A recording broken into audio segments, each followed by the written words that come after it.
Selamat datang di kanal YouTube Pemas Solusi Indonesia, Catatan Kehidupan. Pada kesempatan kali ini, saya akan membawakan satu topik tentang kesehatan mental. Dan yang akan saya bahas adalah ingin berbagi untuk mengenal tentang bahasa kasih dan watak. Sebelum saya memulai video ini, karena literatur yang saya dapatkan, narasi yang saya susun untuk pembuatan video ini adalah berbasis dari true story kehidupan saya. Ketika saya mencoba mengenal watak ketiga anak saya, dan bukan tujuannya juga untuk agar supaya ketika saya memberikan bahasa kasih kepada ketiga anak saya ini match, tidak salah. Karena antara bahasa kasih yang dibutuhkan oleh seseorang itu kiblatnya kita harus tahu dulu wataknya, watak dasarnya apa, kemudian watak yang dominan itu apa, kemudian watak yang kedua itu apa, harus kita ketahui. Karena itu memang tidak bisa kita pungkiri, tidak bisa kita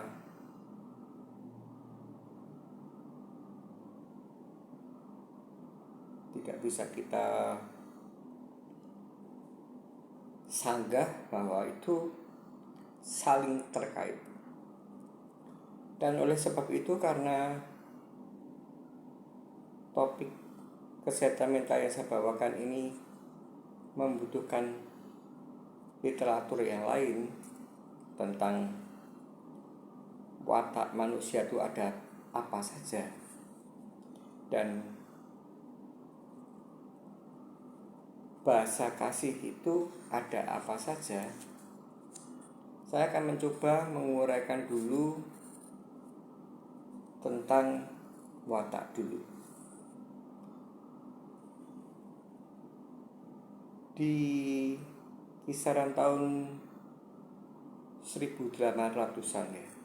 Jadi ini penelitian atau penemunya atau kiblat yang diikuti oleh para pakar-pakar ilmu kejiwaan itu berdasarkan dari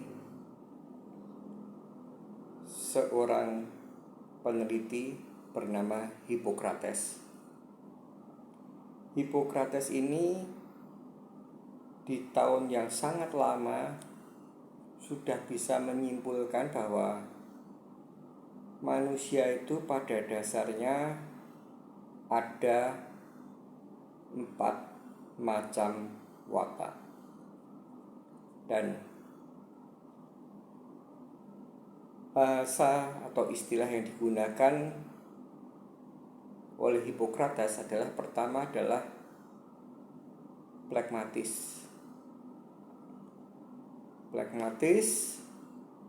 kemudian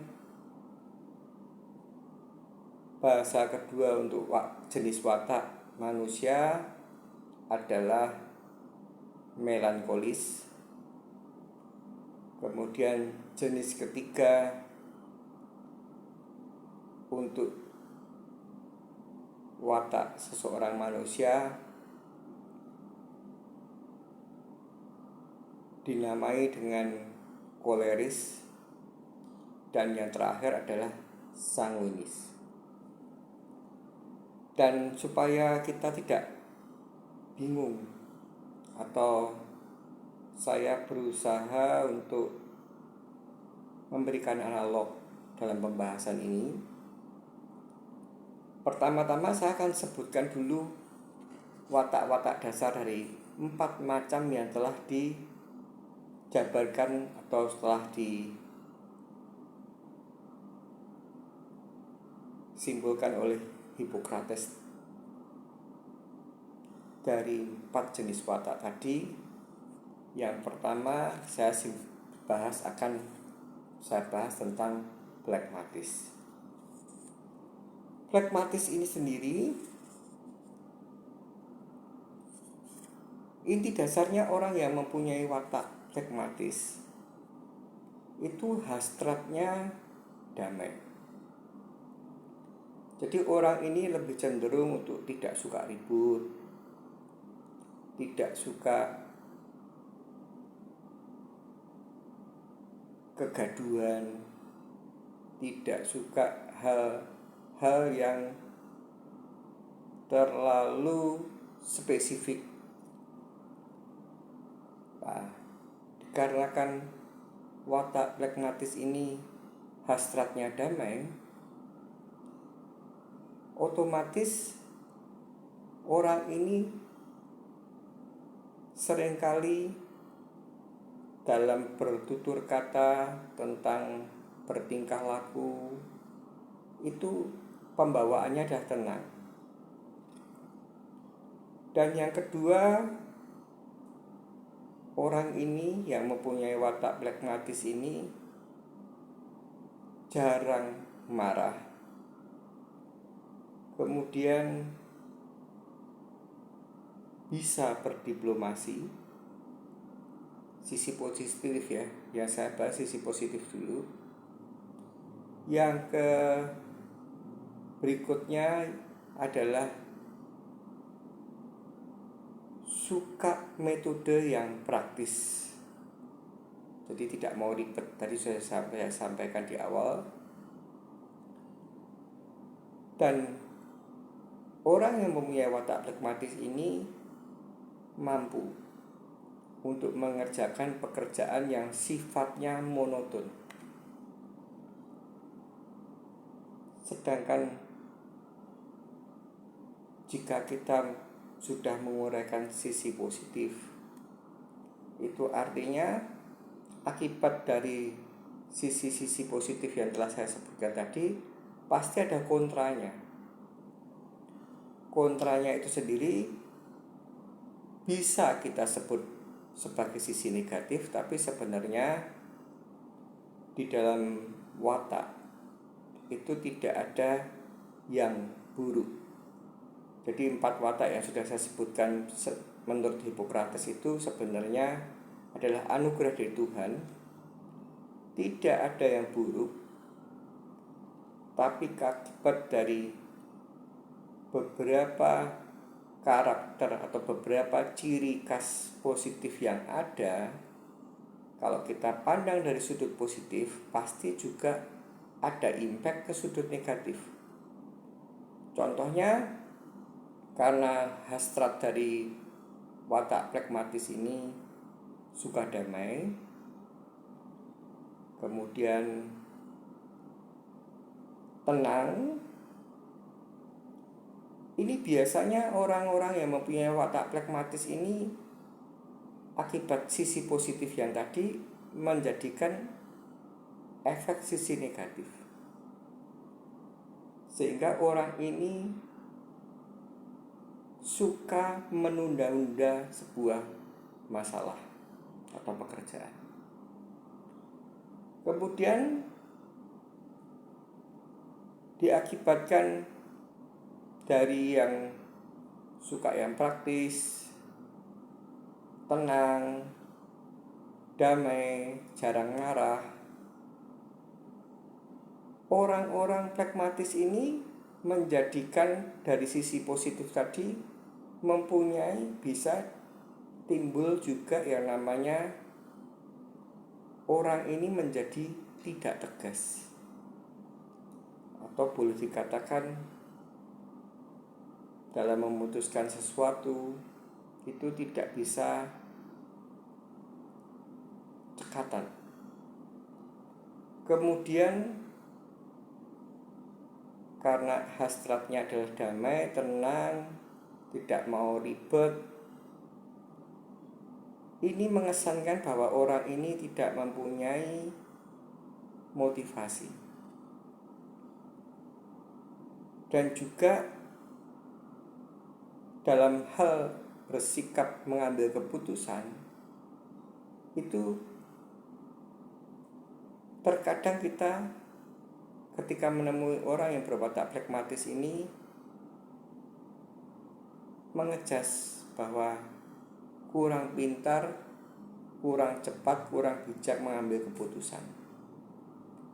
Dan yang terakhir, akibat dari adanya sisi positif yang sudah saya sebutkan dan berefek dari sisi negatif yang muncul berlawanan kontra dengan positifnya tadi, yang terakhir adalah bisa orang yang tidak mengenal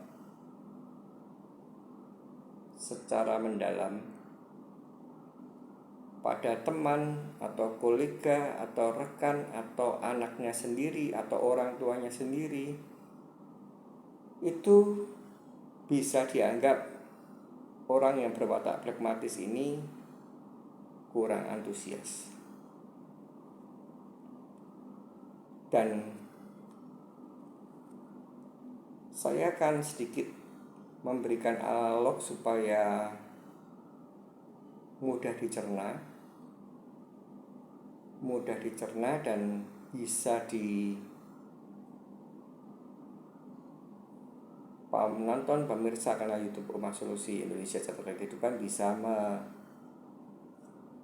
membayangkan atau bisa menggambarkan bahwa kehidupan di dunia ini kan sudah seringkali dianalogkan. Bahkan ada lagunya, Panggung Sandiwara. Agar supaya kita bisa mengerti 4 watak yang akan saya jelaskan, terutama 3 sisanya. Hidup ini memang seperti yang dikatakan oleh Ahmad Akbar, Panggung Sandiwara. Itu artinya ada penonton. Kalau ada penonton, ada golongan penonton, pasti ada golongan penulis skenario. Kalau ada golongan penulis skenario, pastilah ada golongan sutradara. Ada penonton, ada penulis skenario, ada sutradara, dan yang terakhir adalah kita ibaratkan pastilah ada yang memerankan atau memainkan. Dan watak pragmatis ini bisa kita analogkan sebagai penonton. Jadi dia lebih bersikap berhasrat damai, mengamati, dan ini kalau kita analogkan adalah tipikalnya kalau kita masukkan dalam kategori penonton. Kemudian saya akan melanjutkan watak kedua, bahasa Latin yang telah ditulis oleh Hippocrates. Itu adalah watak melankolis.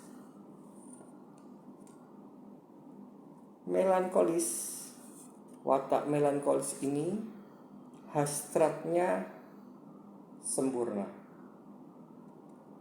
dan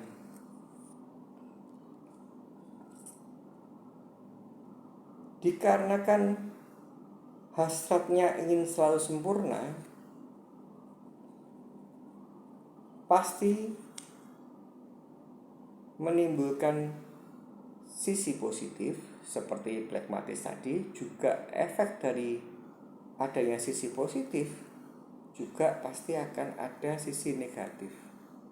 Sudah saya ulangi bahwa semua watak itu pada dasarnya anugerah Tuhan dan semuanya baik.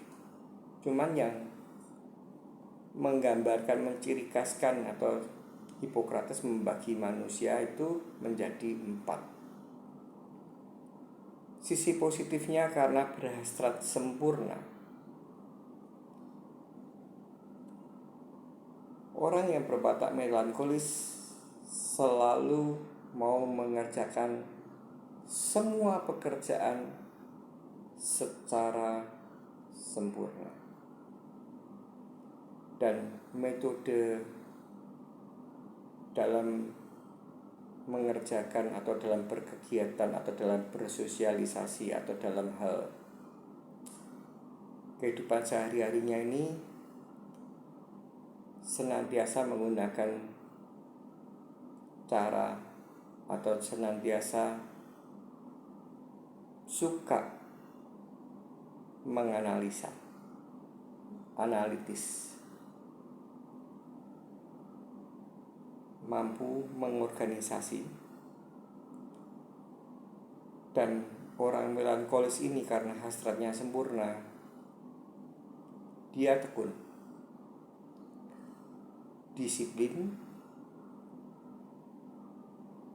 rapi. Pengerjaan apapun yang dikerjakan sehari-hari inginnya adalah rapi. Dan dalam menjalani kehidupan tidak berdasarkan serampangan, mempunyai standarisasi yang tinggi apapun itu.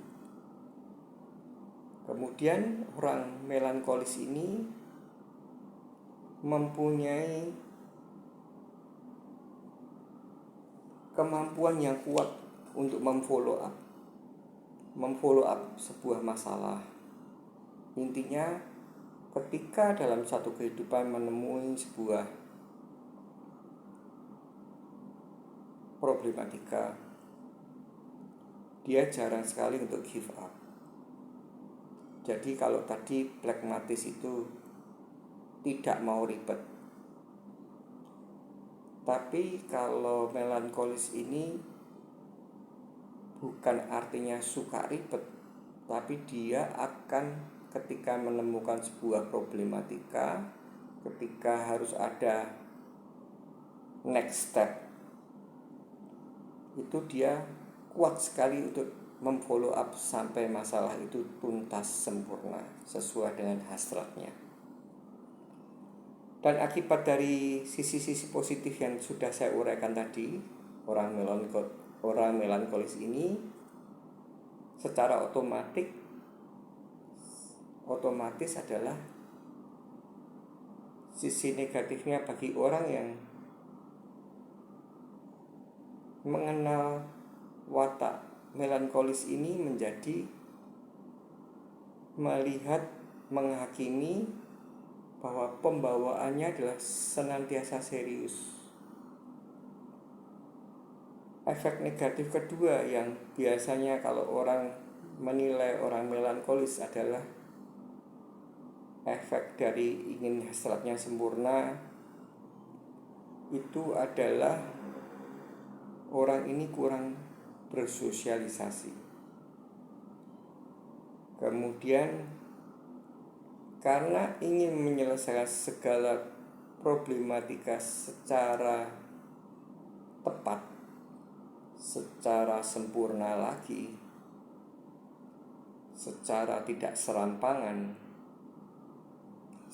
menghasilkan standarisasi yang tinggi, orang yang berwatak melankolis ini tidak mudah percaya dengan orang, dalam arti memasalahkan pekerjaan, berbagi tugas dengan rekan, itu tidak suka. Jauh lebih suka dengan cara turun tangan sendiri. Dan orang melankolis ini mayoritas baperan, sedikit-sedikit dibawa perasaan. Nilai kecemasannya tinggi karena dia adalah segalanya ingin sempurna. Semuanya dipikir sampai akhirnya boleh dikatakan menghabiskan energi. Dan yang paling sedikit ada hal yang menonjol adalah orang melankolis ini lebih mempunyai sikap pendendam. Itu yang sangat menonjol bagi orang yang mempunyai watak melankolis. Dan kalau kita analogkan dalam sebuah panggung sandiwara,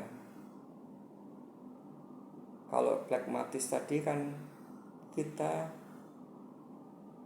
analogkan, kita coba gambarkan sebagai watak plekmatis tadi adalah penonton. Sedangkan untuk watak melankolis ini, dia mengambil posisi sebagai ibarat analognya adalah penulis skenarionya. Jadi sudah jelas ya, kalau kita tidak menganalogkan, kalau saya tidak coba untuk menganalogkan, rasanya nanti sukar. Dan saya lanjutkan kemudian ke watak berikutnya adalah tentang watak koleris. Orang yang mempunyai watak koleris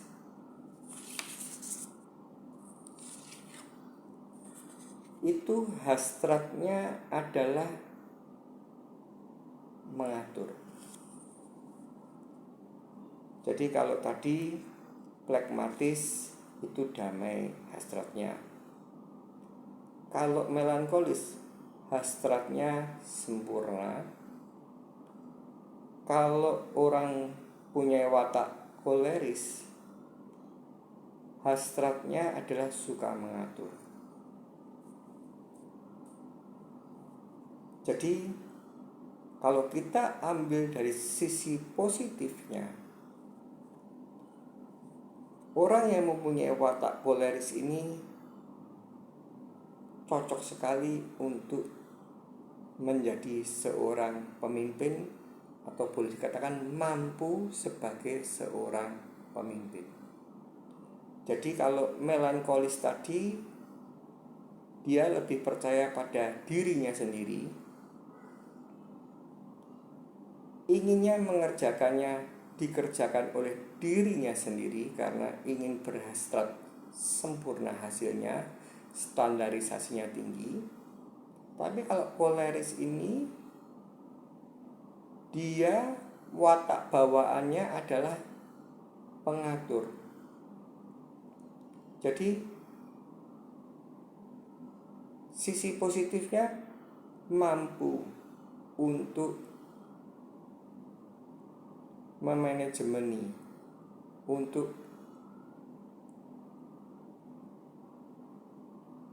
menerapkan, menaruh, memberi tugas pada orang-orang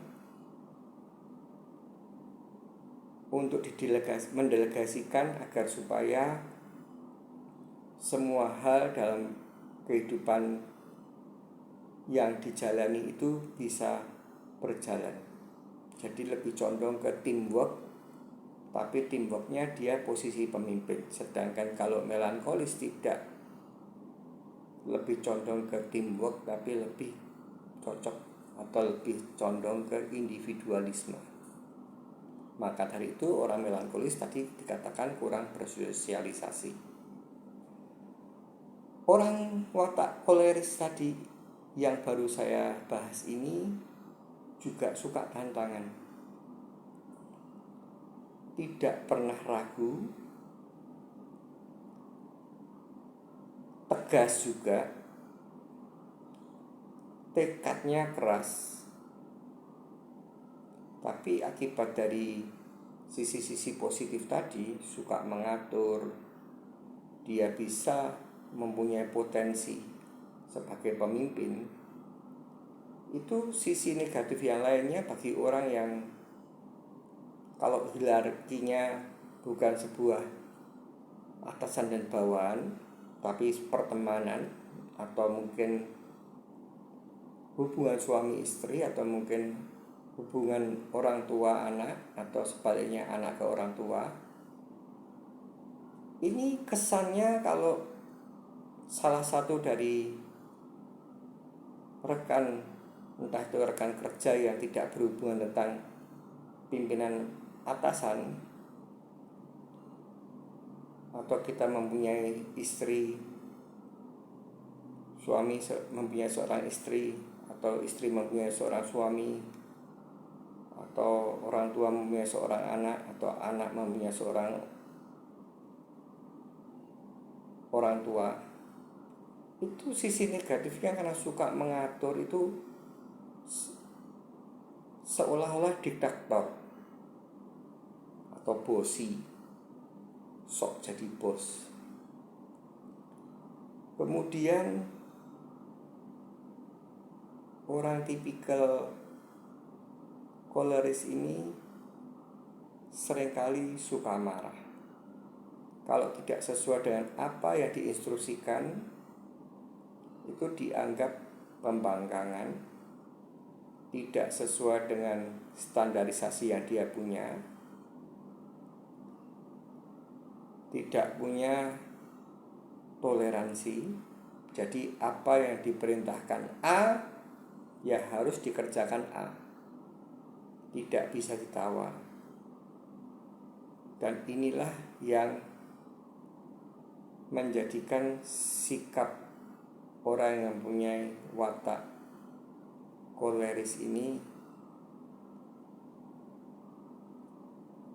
dianggap negatif, dianggap otoriter, diktator.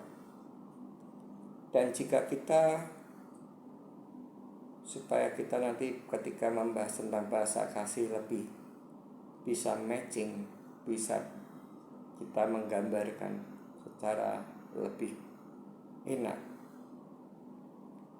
orang-orang tipe koleris ini kita bisa memasukkan kategori dalam sebuah panggung sandiwara kehidupan. Itu dia memegang peranan sebagai, analognya adalah sutradara.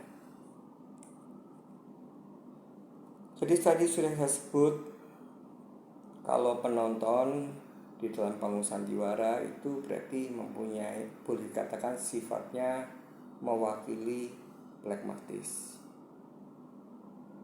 Kalau melankolis di dalam panggung sandiwara mewakili sebagai seorang penulis skenario.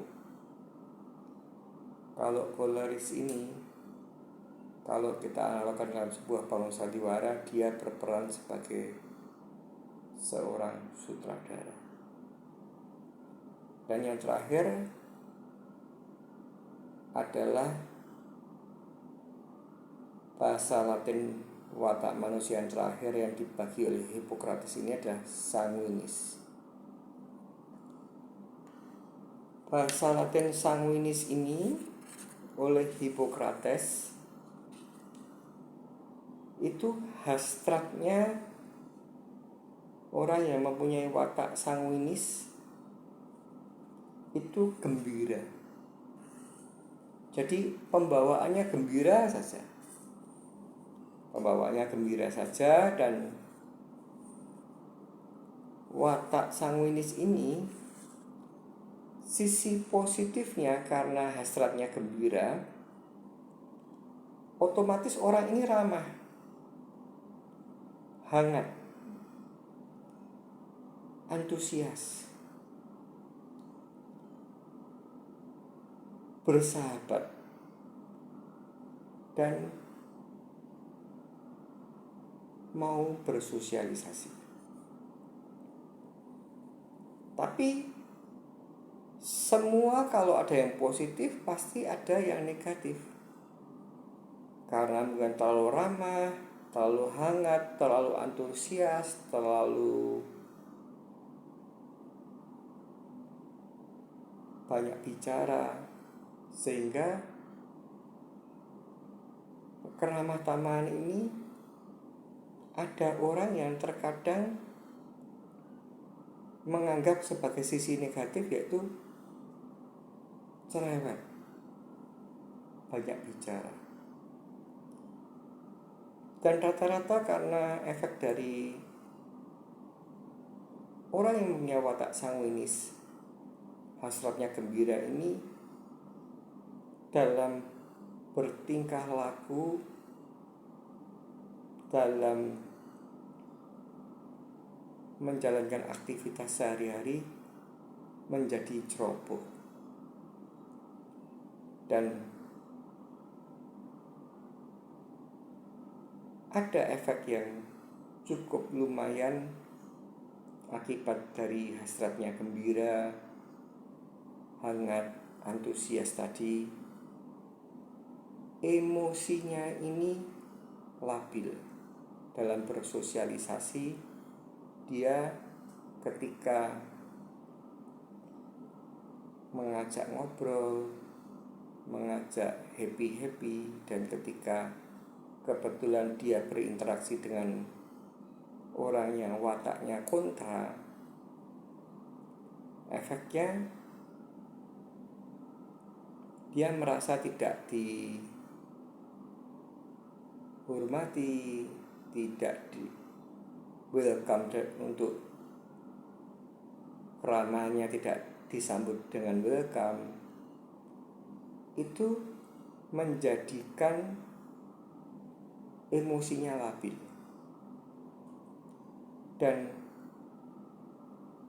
hasil survei, orang sanguinis ini tidak disiplin. Entah itu jam karet, entah itu tata cara pekerjaan, urutan-urutannya tidak disiplin.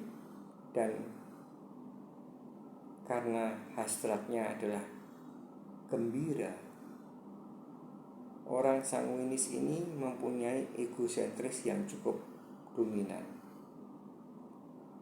Dan juga efek dari terlalu ramah, suka membesar-besarkan masalah.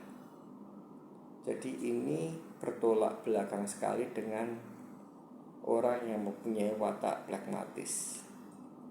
Pragmatis tadi adalah tidak mau ribet, tidak mau untuk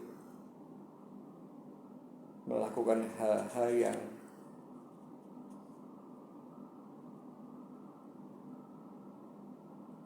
yang dianggap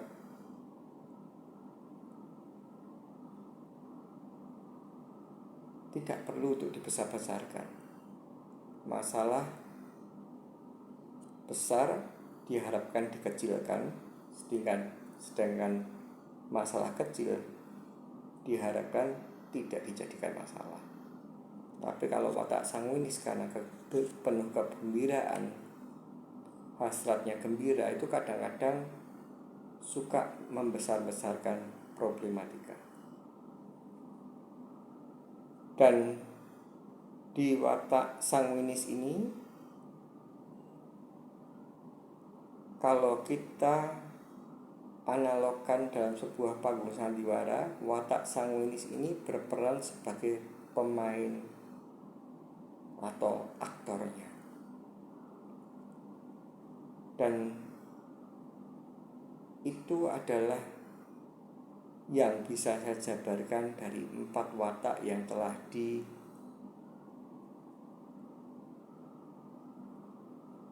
dicetuskan oleh Hippocrates menggunakan bahasa Latin. Saya akan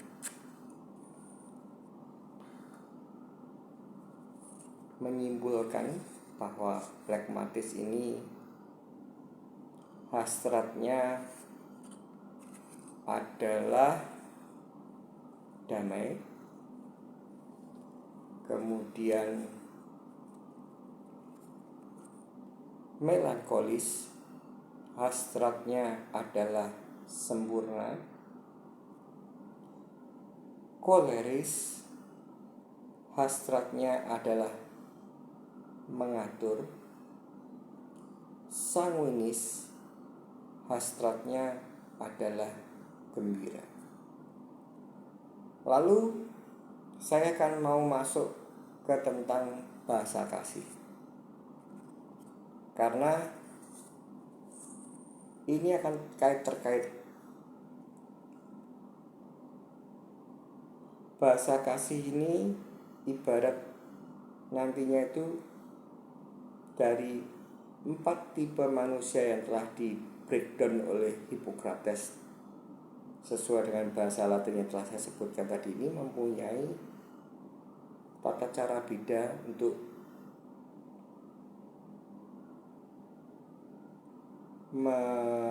merasakan bahasa kasih yang dianggap dia mengena dalam hatinya.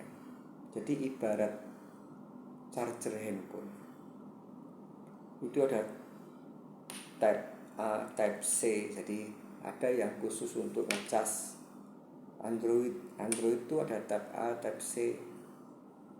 Ada yang colokannya besar, ada yang colokannya gepeng gini. Kemudian untuk yang iPhone pun juga colokannya ada yang berbeda. Jadi kalau kita tidak bisa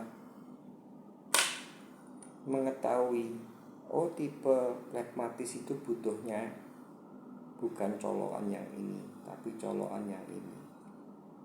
Oh kalau tipe melankolis itu bukan cara ngecas bahasa kasih yang dibutuhkan, bukan colokan yang ini, tapi colokannya satunya. Oh orang yang mempunyai watak koleris ini untuk mengisi cas bahasa kasihnya membutuhkan colokan yang ini. Kalau untuk orang yang mempunyai watak sanguinis membutuhkan colokan yang satunya lagi. Jadi di sini ini benar-benar sangat dibutuhkan, benar-benar kita harus mengetahui. Baik itu kita harus bisa mengenal watak kita sendiri, dan harapannya dengan kita mengenal watak sendiri itu kita bisa tahu dan kita bisa komunikasikan, entah itu dengan pasangan hidup, entah itu dengan orang tua kita, entah itu dengan anak kita, entah itu dengan rekan kerja kita, paling tidak agar supaya mereka tahu dulu tentang hasrat kita itu seperti apa, watak kita itu seperti apa yang dominan, dan sebenarnya kita ini membutuhkan bahasa kasih yang seperti apa. Terutama ini untuk pasangan suami istri atau hubungan anak dan orang tua. Tapi kalau untuk misalkan kita bekerja ikut orang, terutama harus ada toleransi dan saling mengerti seorang pimpinan kepada anak buah, sebaliknya juga seorang anak buah kepada pimpinan. Pimpinan harus tahu anak buah atau pekerja yang di bawah naungannya itu mempunyai watak-watak apa, dan bahasa kasih yang diperlukan apa sehingga menambah spirit pekerjaan lebih baik. Sedangkan sebaliknya, pekerja juga perlu tahu bosnya ini tipikalnya apa, wataknya, dan sukanya atau kepuasannya ketika pekerjaan itu selesai atau apa prestasi yang dikerjakan secara teamwork ini berhasil, apa yang diinginkan itu harus tahu. Dan kemudian saya akan mulai membahas tentang apa itu bahasa kasih, atau love language. Menurut Dr. Gary Chapman dalam bukunya The Five Love Language, dijelaskan bahwa pada dasarnya bahasa kasih itu adalah sebuah sikap yang bisa membuat seseorang merasa dicintai, diperlukan, dan merasa diperhatikan. Jadi bahasa kasih ini benar-benar sangat penting, di mana ketika kita menerapkan, orang tersebut akan sangat merasakan bahwa orang yang saat ini berinteraksi, mencintai mereka, membutuhkan mereka, dan sangat memperhatikan mereka. Dan oleh Dr. Gary Chapman, love language ini dibagi menjadi 5 kategori. Yang pertama, quality time. Itu kalau bahasa Indonesianya kebersamaan atau sebuah perhatian. Yang kedua adalah word of affirmasi. Itu artinya pujian, sanjungan. Dan yang ketiga adalah receiving, giving, gift atau hadiah. Dan yang keempat adalah physical touch atau sentuhan fisik. Dan yang kelima adalah acts of service atau pelayanan. Jadi di sini ini masing-masing watak mempunyai bahasa kasih, di mana bahasa kasih ini sangat diperlukan untuk diterima oleh mereka agar supaya baterai kasihnya itu kecas secara sempurna. Dan saya akan mulai langsung masuk tentang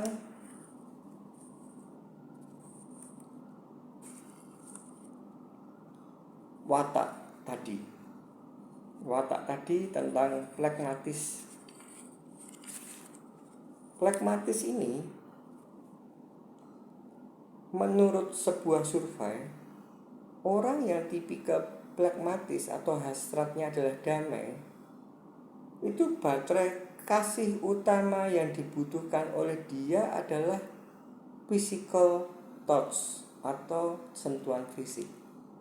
Entah itu mungkin, kalau mungkin pasangan, entah itu pasangan yang sedang berpacaran atau suami istri ya, itu dirangkul, dipeluk.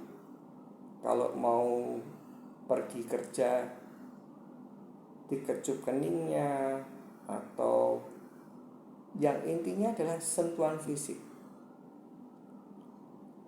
Itu sangat dibutuhkan bagi orang yang mempunyai watak phlegmatis, yang mempunyai hasrat damai. Itu yang perlu Anda ketahui. Kalau Anda mempunyai pasangan hidup, Anda mempunyai anak, maka dari itu, kalau Anda sudah bisa mengkategorikan ini mempunyai watak phlegmatis, yang Anda harus segera lakukan adalah mengcas baterai kasih itu dengan sentuhan fisik. Digandeng, kalau anak digandeng, dipeluk,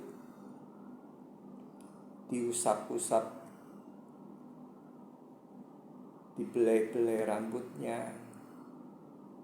Itu yang dibutuhkan oleh watak phlegmatis yang mempunyai hasrat damai. Sedangkan kalau orang yang mempunyai watak melankolis, hasratnya ini sempurna, dia butuhnya untuk mencas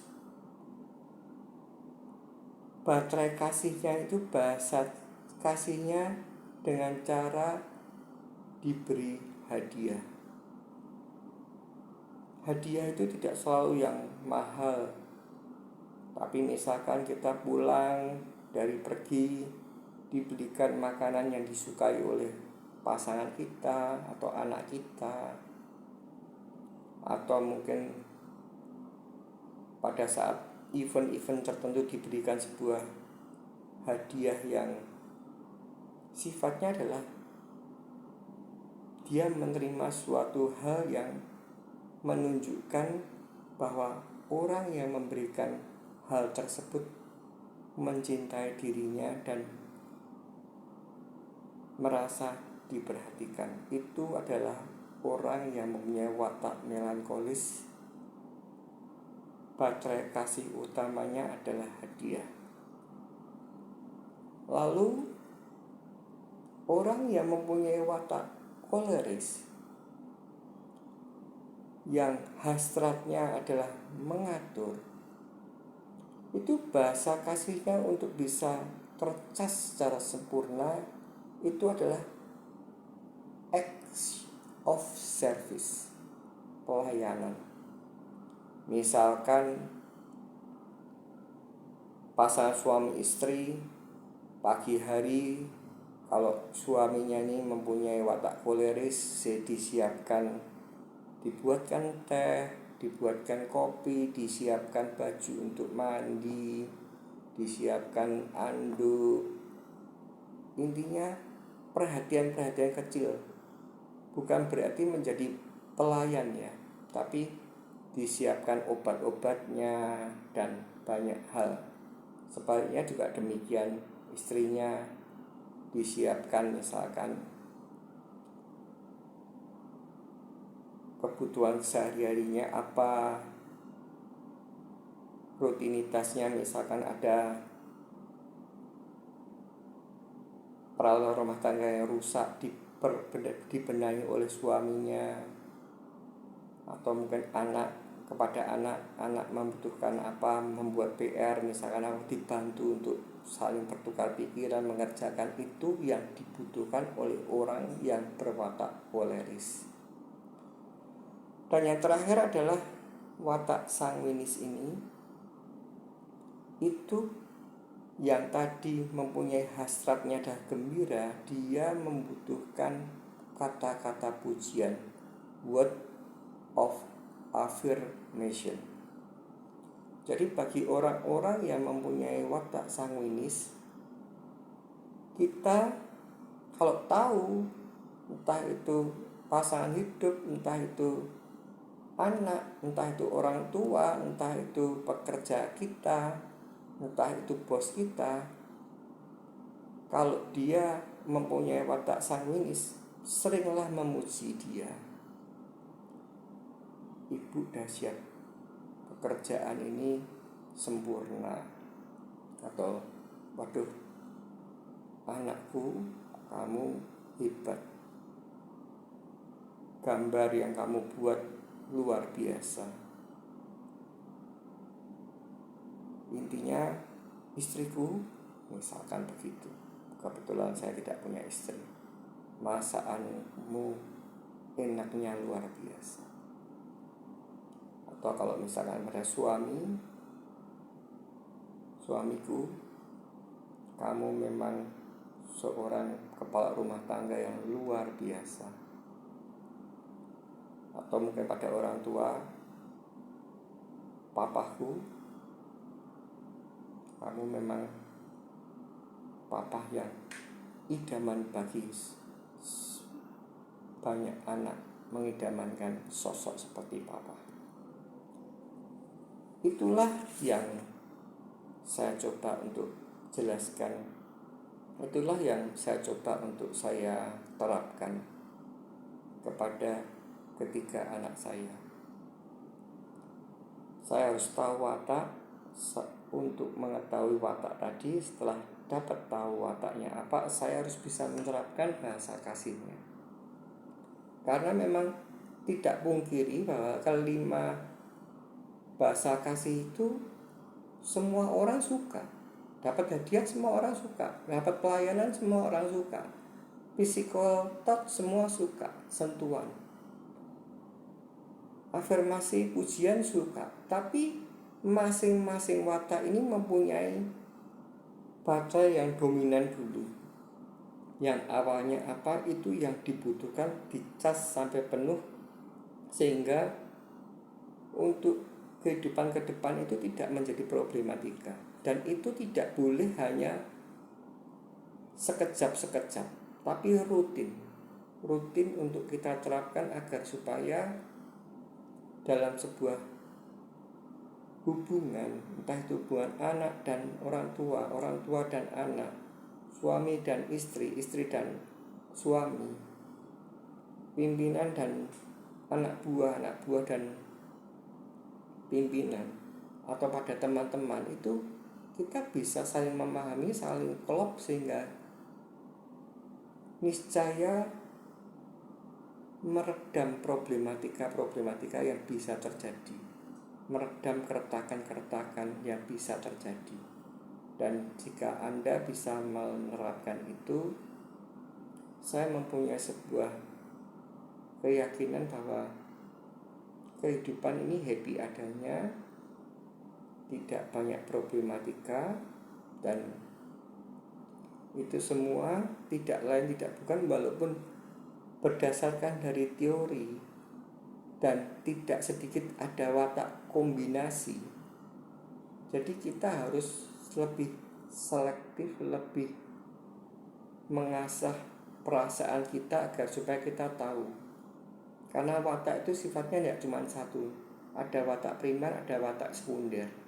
Dan ketika kita bisa mengenal mereka secara keseluruhan dan menerapkan bahasa kasih secara tepat, maka kehidupan relationship, entah itu antara anak, orang tua anak, pada teman-teman, pada rekan kerja, pada pimpinan, akan indah adanya. Semoga video ini bermanfaat. Semoga Anda bisa mengerti apa yang saya jelaskan, dan jangan pernah menyerah, tetap semangat, dan ingat, badai pasti berlalu.